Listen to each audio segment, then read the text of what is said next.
as far as just the way, you know, he presents himself in a scene, you know, and things like that. And I think that being able to do this is just incredible. You know, not many people get to say, you know, I was in a movie and actually have a speaking role and things like that. That's incredible. Right, definitely. Did you have to take any acting lessons, or did you just learn everything on your own and from your family and that? Oh, no, I mean, it was all natural. You know, it's all talent I had. No, I did a lot of acting classes.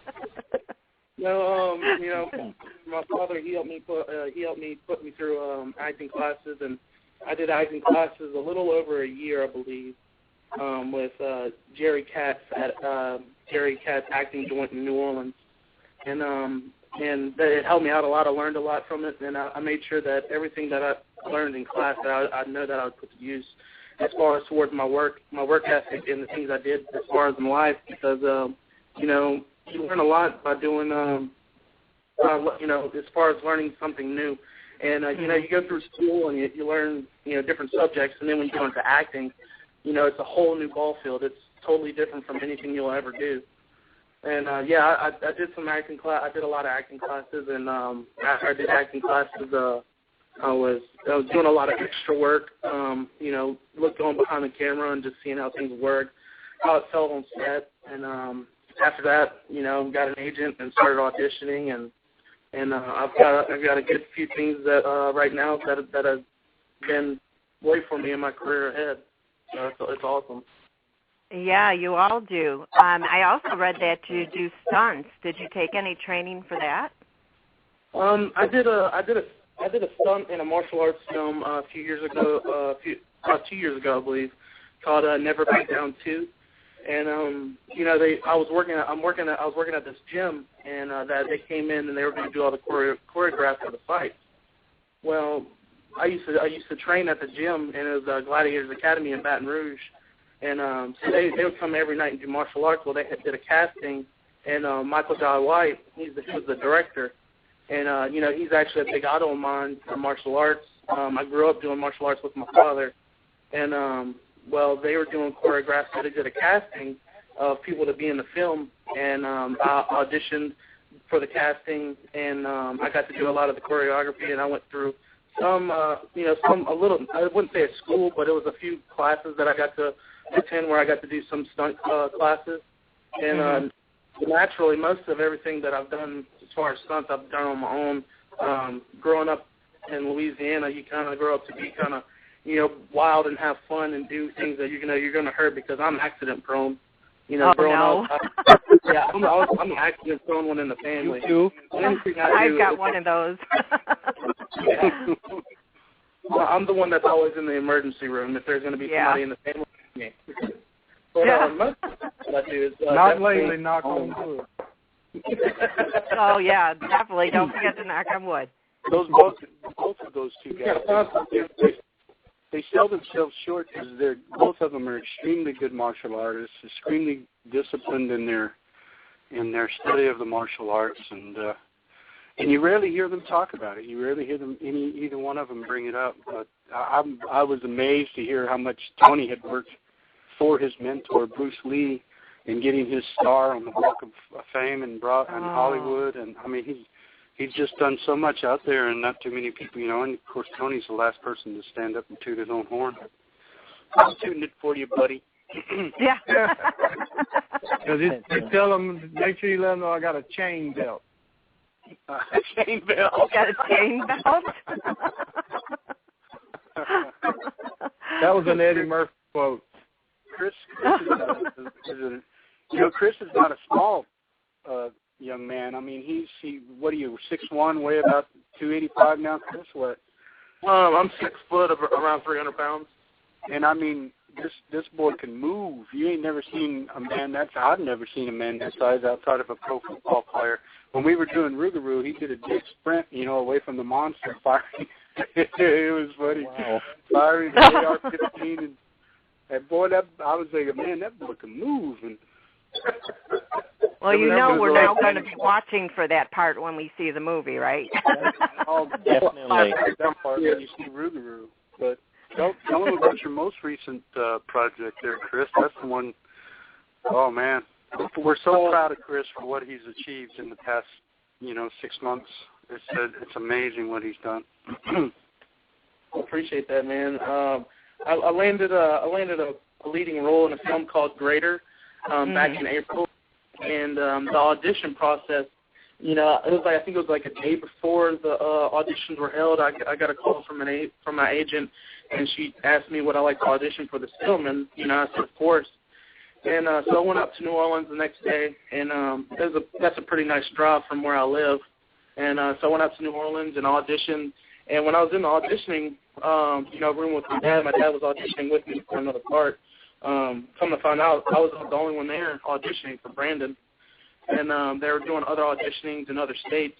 And, about a week later, I get a call saying, they want me to do callbacks in Arkansas. So me, my dad, and my stepmom, we all drove up all the way to northwest Arkansas in Fayetteville.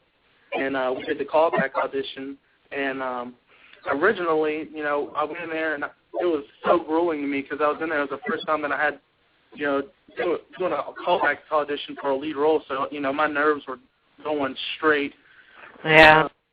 Yeah, well, the whole way there, I was sitting there listening to music, and I kept telling myself, this is my time. This role's for me.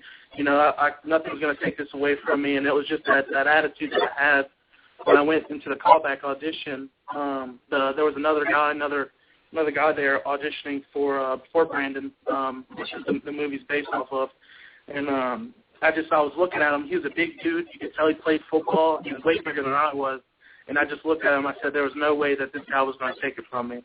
And so when I went in there and I did the audition, I was in there for probably about 25 minutes or so, and it was the longest audition that I've ever had. And I came out of it, and the director David, he told me that I would definitely have a part in the film. He said there's some other things that might happen, but just he said I did such an amazing job. There was no way he was going to let me go home empty-handed. And I was grateful for that, just for that, because that says a lot. Mm-hmm. So when I got home, it was probably a week and a half later. David called the director, and he told me, he's like, "Hey man," he goes, I apologize, but you didn't get the part to lead role, and and that was okay with me because I didn't have any problem with that. And, I started telling them, thank you for the opportunity. And because I had a blast just going up there and doing it, having fun with my family and being able to do something that most people don't get to do. And David said, you do have a part in the film. And, my eyes lit up. And he told me he was playing another character in the movie called Ward. And so I had auditioned for him as well in the auditioning room. So he told me, I got this part. And he gave me the script, and I started learning the script right away. And about a week or so later, he calls me again, and he says, "Man, I got some bad news." I was just crushed. I was like, "Man, they replaced me with somebody else." I was kind of heartbroken. He's like, David tells me, "Chris, I'm sorry, you're not going to be playing Ward any longer." And I said, David's totally fine. Thank you again for everything you've done for me. I appreciate the opportunity you gave me. And then he just throws a bomb. He goes, but you will be playing the lead role as Brandon.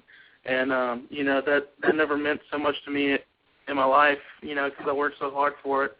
And I pretty much, I kind of fell back on the wall and just, was in tears because I knew this was going to be big for me, and this is what I had worked so hard towards and waited on and been patient with, patient with myself for. So, David drops the bomb, tells me that, and I'm excited. And the story, Greater, is based off of Brandon Burlsworth. And Brandon Burlsworth was an offensive lineman for the Arkansas Razorbacks. And the story is based off of his life and, who he was and what he did. And he was just an amazing man, to have his life cut short. And, Brandon did so much, and there was so much that happened to him and what he had to go through. And he was a walk-on. He got out of high school and became a walk-on to the Arkansas Razorbacks. And in just a few years, he became an All-American. And he became an All-American and got drafted to the Indianapolis Colts. And then his life was taken shortly after. And it was just incredible, just to find the story, find out about the story about him, and then being able to play an icon. Right. From Arkansas, and this is going to be a film that's going to be huge. It sounds like it. Do well. It's going to come out in September 2014, I think, is when it's scheduled to come out, and it's really going to do well. Look, there's a little more to this story that Chris is leaving out. Maybe he's a little embarrassed to tell you about it, but okay.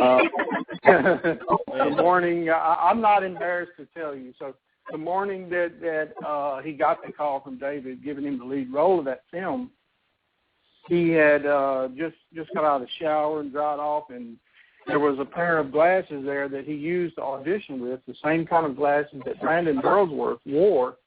And he picked those glasses up and put them on his face and looked in the mirror and thought to himself how cool it would have been just to have played that role. And like 30 seconds later, the film. Oh, my gosh. Oh, my gosh. Can you imagine if that's what did it? That was fate after you put those glasses on that you got that role? You want to think so, huh? That's like one of those Twilight Zone things. Yeah.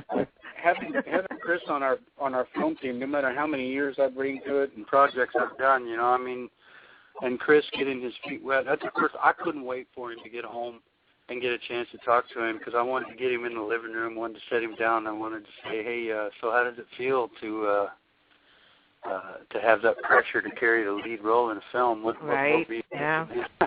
Because he was. I had done it in Rugaru that was my first lead role, and I was, it took me 30 years to get that, and this guy here comes in about a year or two into acting and lands a lead of that caliber, and it's so cool to see somebody so young. I would have given anything to get that opportunity when I was young, but it's so, look at the future he's got ahead of him. It's just Exactly, getting your name out there far and wide. I mean, that's awesome, and I say huge congratulations to you. And I look forward to seeing that movie. And I'm not even a big sports fan, but I'll watch it. There's another film that's similar to it. I think it was Sandra Bullock did it with that. What was the name of that one? Blindside. And you actually worked with him in your film, didn't you, Chris? Wasn't he in your film? Yeah. Quentin, one of the actors in our film in Greater is really good friends with Quentin, and we were happy and had a blessing that he was able to come out and do a few scenes in our film. So he's actually in the film Greater, and it was an honor to get to meet Quentin. Very soft spoken, but really huge guy. I didn't expect him to be that big, and he was. He was just a really big guy, and I'm not saying weight. This is a dude that was he was a titan over me. I was just like, man, around where I live, get ready. You're going to be spending a lot of time with him. I have a feeling, Chris. We all are, because we happen to all have the same PR person now. So. Oh, there you go. There you go. Yeah. Oh, that's awesome. I'm so excited for you, and I wish you only the best. Well, actually, I should say break a leg. I know that's the right thing you're supposed to say, but it always makes me feel guilty.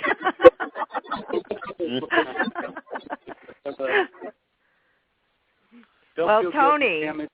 For 30 years, I've always felt guilty about telling somebody to break a leg. Did you? Yeah, see, it just doesn't seem like something that you should wish on somebody, Yeah. Well, Tony, let's go with a little background on yourself. How did you get into acting, directing, writing, all that? Which started first? Well, it started with stick figures on the corner of a notebook pad years and years ago. And that went to shooting shorts on a Super 8 that I got when I was an older teenager that made it to the big screen, and that would be to the living room wall. And, so the years following, I shot probably a handful, 10 or so shorts, and was always involved with some form of media, whether it was from shorts to commercials to weddings or what have you. But In my later years, I really wanted to get involved in